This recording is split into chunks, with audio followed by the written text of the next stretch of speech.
Hello everyone, welcome to Python life YouTube channel. Python life YouTube ఛానల్లో basic to advanced Java programming అనేటువంటి కోర్సును start చేస్తున్నాం. మరి ఈ కోర్సు నేర్చుకునేటువంటి వాళ్ళకు కొన్ని డౌట్స్ అయితే ఉంటున్నాయి. లైక్ ఏంటండి అంటే, జావా ప్రాజెక్ట్స్ లేకుండా జాబ్ వస్తుందా? జావా ప్రాజెక్ట్స్ అనేటువంటివి లేకుండా జాబ్ వస్తుందా? సో మరి ప్రాజెక్ట్ లేకుండా జాబ్ అనేటువంటిది something is difficult but not impossible. So అంటే ఏంటండి అంటే, ఇక్కడ ఈ ప్రాజెక్ట్ అనేటువంటిది మనల్ని ఒక స్టెప్ ముందుకు తీసుకెళ్తుంది. అంతేగాని ఇక్కడ అందరూ కంపల్సరీ ప్రాజెక్టు ఉన్న వాళ్ళే రావాలి అనేటువంటి కండిషన్ అయితే ఏం లేదు. యాజ్ ఏ ఫ్రెషర్, ఓకేనా, ఇక్కడ ప్రాజెక్ట్ అనేటువంటిది not mandatory, but sound in technical skills. నీకు టెక్నికల్ స్కిల్స్ అనేటువంటిది బాగా వచ్చి ఉంటే సరిపోతుంది. అండ్ ఇక్కడ నీకు ప్రాజెక్టు లేకుండా అయితే ఉండలేవు. ఎందుకంటే అంటే నీ అకాడమిక్ లో ఎక్కడో ఒక దగ్గర ఏదో ప్రాజెక్ట్ అనేటువంటిది చేసి ఉంటాం. అట్లీస్ట్ ఆ ప్రాజెక్ట్ అనేటువంటి దాన్ని నువ్వు ఇంప్లిమెంట్ చేస్తే సరిపోతుంది అని చెప్తున్నా. అంటే జావా ప్రాజెక్టు లేకుండా, ఓకేనా, ప్రాజెక్టు లేకుండా మనకు జాబ్ అనేటువంటిది, ఓకేనా, ఇట్స్ నాట్ ఇంపాసిబుల్. అంటే నాట్ ఇంపాసిబుల్, పాసిబుల్, ఓకేనా, it's possible. Okay, so impossible అనేటువంటిది అయితే కాదు, పాసిబుల్ అయితే, పాసిబిలిటీ అయితే ఉంది. సో ఇప్పుడు ఇక్కడ చూడండి, మేజర్గా ఒకవేళ నువ్వు ప్రాజెక్ట్ అనేటువంటిది ఇంప్లిమెంట్ చేస్తే, ఓకేనా, ప్రాజెక్ట్ అనేటువంటిది ఇంప్లిమెంట్ చేస్తే ఆ ప్రాజెక్ట్ను నువ్వు ఎట్లా బిల్డ్ చేసుకోవాలి అనేటువంటి దాని గురించి కూడా ఇక్కడ నేను డిస్కస్ చేస్తాను. And here in your resume, మేజర్గా ఇప్పుడు కాంపిటేటివ్ జాబ్ అనేటువంటిది ఉంది, జాబ్ మార్కెట్ అనేటువంటిది ఉంది. కాబట్టి దీన్ని దృష్టిలో పెట్టుకొని మనం ఏం చేయాలండి అంటే, ఓకేనా, సో ప్రాజెక్ట్ అనేటువంటిది కానీ కూడా ఇన్క్లూడ్ చేయడం అనేటువంటిది బెటర్ అని చెప్తున్నా. దాని నుంచి మనకు ఒక డిసడ్వాంటేజ్ను మనం ఎలిమినేట్ చేసిన వాళ్ళం అవుతాం. ప్రాజెక్ట్ అనేటువంటిది ఇన్క్లూడ్ చేస్తే నీ రెజ్యూమే అనేటువంటిది తొందరగా షార్ట్ లిస్ట్ అవ్వడానికి స్కోప్ ఉంటుంది. ఆ పాయింట్ గుర్తుపెట్టుకోండి. అండ్ తర్వాత, can you get a job without projects అంటే yes, yes, we can get, ఓకేనా. ఇక్కడ గెట్ చెయ్యొచ్చు, జాబ్ అనేటువంటిది వస్తుంది. ఓకేనా, 2 రీజన్స్. ఎప్పుడిప్పుడు క్యాంపస్ ప్లేస్మెంట్స్ లో, ఓకేనా, సమ్ ఎంఎన్సి కంపెనీస్, ఓకేనా, ఎంఎన్సి కంపెనీస్ యొక్క సెలెక్షన్ ఆఫ్ జాబ్ అనేటువంటిది, ఇంటర్వ్యూ అనేటువంటిది డిఫరెంట్గా ఉంటుంది.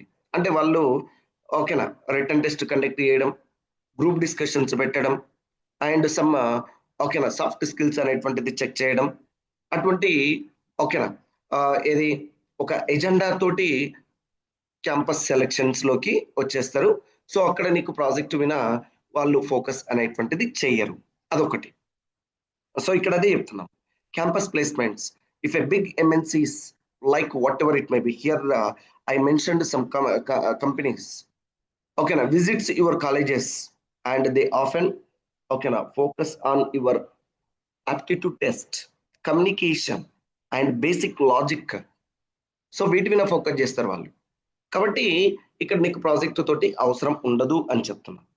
అండ్ లేదు ఇంకొకటి, if you have a strong referral, అంటే ఎవరైనా ఒకరు ఆల్రెడీ కంపెనీలో పనిచేస్తున్న వాళ్ళ నుంచి నీకేమన్నా, if someone inside a company, ఓకేనా, can give any reference to you, so now not required project. ఈ except these 2 scenarios and project అనేటువంటిది, ఓకేనా, అవసరం అని చెప్తున్నాను. సార్ మరి ప్రాజెక్ట్ అనేటువంటిది అవసరం, సో మరి ఏం చేయాలి ఇక్కడ, ఓకేనా, why projects are life saves for your career. ఓకేనా, ప్రాజెక్ట్స్ అనేటువంటిది లైఫ్ సేవ్ చేస్తాయా అంటే ఎస్ అని చెప్పొచ్చు. ఓకేనా, if you are applying for job off campus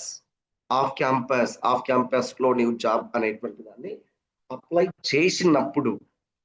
చేసినప్పుడు లైక్ ఇన్ లింక్డ్ఇన్ కానీ, నౌకరీ కానీ, మాన్స్టార్ కానీ, లేదంటే డైరెక్ట్ కంపెనీ పోర్టల్లో కానీ, ఓకేనా, రిక్రూటర్స్ ఏం చేస్తారండి అంటే ఓకేనా నీ ప్రాజెక్ట్ అనేటువంటి దాన్ని చెక్ చేస్తారు.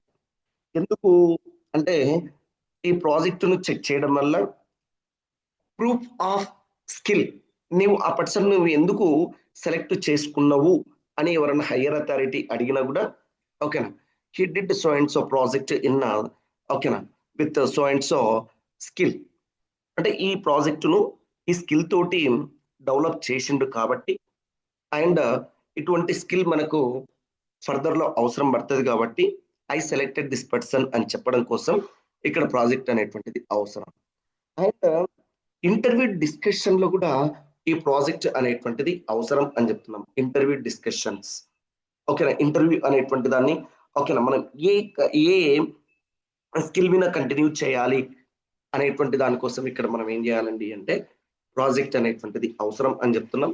And this project gives self confidence to you. ఎందుకండి అంటే ఓకేనా ఒక ఫ్రంట్ ఎండ్ ఎట్లా ఉంటుంది, ఒక బ్యాక్ ఎండ్ ఎట్లా ఉంటుంది, ఒక అప్లికేషన్ ఎట్లా ఉంటుంది అనేటువంటిది కంప్లీట్ గా ఒక అప్లికేషన్ మీద ఒక అవేర్నెస్ అనేటువంటిది వస్తుంది. మరి ఆ అవేర్నెస్ నీకు ఏం చేస్తుంది అంటే నీ కాన్ఫిడెన్స్ లెవెల్ అనేటువంటి దాన్ని ఇంక్రీజ్ చేస్తుంది. కాబట్టి యూ రిక్వైర్డ్ సమ్ ప్రాజెక్ట్ ఓకేనా, ఇది ఇందుకోసం కావాలి నీకు ప్రాజెక్ట్ అనేటువంటిది. So next what kind of projects ఓకేనా వుడ్ యూ బిల్డ్. మరి ఇప్పుడు యాజ్ ఎ ఫ్రెషర్ గా నీవు ఓకేనా ఎటువంటి ప్రాజెక్ట్స్ మీద ఫోకస్ చేయాలి అంటే just core Java concepts and collection framework concepts and ఓకేనా like student management and library management and ticket booking systems. So ఇటువంటి ప్రాజెక్ట్స్ మీద కొద్దిగా మీరు ఫోకస్ చేస్తే ఏమవుతుందండి అంటే ఓకేనా నీకు ఆ ప్రాజెక్ట్ లో ఓకేనా ఎటువంటి మాడ్యూల్స్ ని యూజ్ చేస్తున్నాం అండ్ ఏ ఇంప్లిమెంటేషన్ తర్వాత దేన్ని ఇంప్లిమెంట్ చేస్తున్నాం అనేటువంటి ఒక అవేర్నెస్ అనేటువంటిది వస్తుంది. దట్ విల్ గివ్ ఓకేనా self confidence to you, self confidence to you. And interview discussion అనేటువంటిది ఏంటండి ఓకేనా ఎక్స్టెండ్ అవుతుంటుంది. అండ్ ఓకేనా దీనికోసం నీకు ప్రాజెక్ట్ అనేటువంటిది అవసరం. అండ్ ప్రాజెక్ట్ అనేటువంటిది ఓకేనా not mandatory to get the job. ఓకేనా ఎందుకు ప్రాజెక్ట్ అంటే ఇప్పుడు మనం డిస్కస్ చేసినటువంటి పాయింట్స్ కోసం మాత్రమే ప్రాజెక్ట్ కావాలి అండ్ కంపల్సరీ ప్రాజెక్ట్ ఉంటేనే జాబ్ ఇస్తాం అనేటువంటిది అయితే ఎక్కడ ఉండదు, గుర్తుపెట్టుకోండి. అది ఎవరికి అంటే ఆల్రెడీ ఎక్స్పీరియన్స్డ్ వాళ్ళకు కంపల్సరీ ప్రాజెక్ట్ అనేటువంటిది అడుగుతూ ఉంటారు.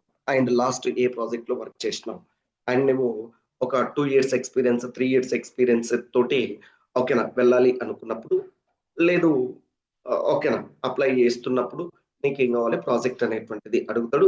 ఆ ప్రాజెక్ట్ లో కూడా ఏరియా ఆఫ్ వర్కింగ్ అండ్ అక్కడ నీకు లేటెస్ట్ ఓకేనా టాస్క్ అంటే లేటెస్ట్ ఏది ఛాలెంజెస్ ఏం ఛాలెంజెస్ ఫేస్ చేసినావు ఇన్ యువర్ ప్రాజెక్ట్, ఇటువంటి క్వశ్చన్స్ మీద మీరు ఫోకస్ చేయాల్సి ఉంటుంది.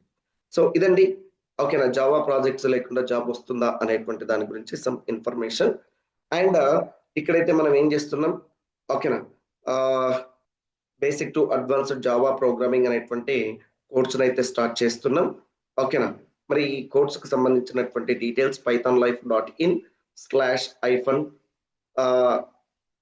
జావా hyphen ఓకేనా ప్రోగ్రామింగ్ hyphen telugu.html అనేటువంటి వెబ్సైట్ లో అవైలబుల్ గా ఉన్నాయి. So keep watch this website. And ఓకేనా ఇక్కడ మీరు చెక్ చేయాల్సిన ఎంత ఏంటండి అంటే కోర్సు డీటెయిల్స్ కానీ and next course syllabus main గా దీన్ని చూడండి. ఇక్కడ ఎంత సిలబస్ ను మనము ఆఫర్ చేస్తున్నాం ఏంది అనేటువంటిది హ్యూజ్ సిలబస్ అనేటువంటి దాన్ని ఇక్కడ మనం ప్రొవైడ్ చేస్తున్నాం. ఓకేనా మీరు చెక్ చేసినట్లయితే ఓకేనా చాలా సిలబస్ అనేటువంటిది ఉంది. ఇక్కడ మీరు కనిపించేటువంటివి ఇవన్నీ చాప్టర్ నేమ్స్ మాత్రమే. ఇంటర్నల్ గా మనలో మనం ఒక్కొక్క టాపిక్ ని ఎట్లా డిస్కస్ చేస్తాం అనేటువంటిది కూడా ఇక్కడ ఓకేనా information is available, right? So okay, use this opportunity and get a better future in 2020-26. Thank you.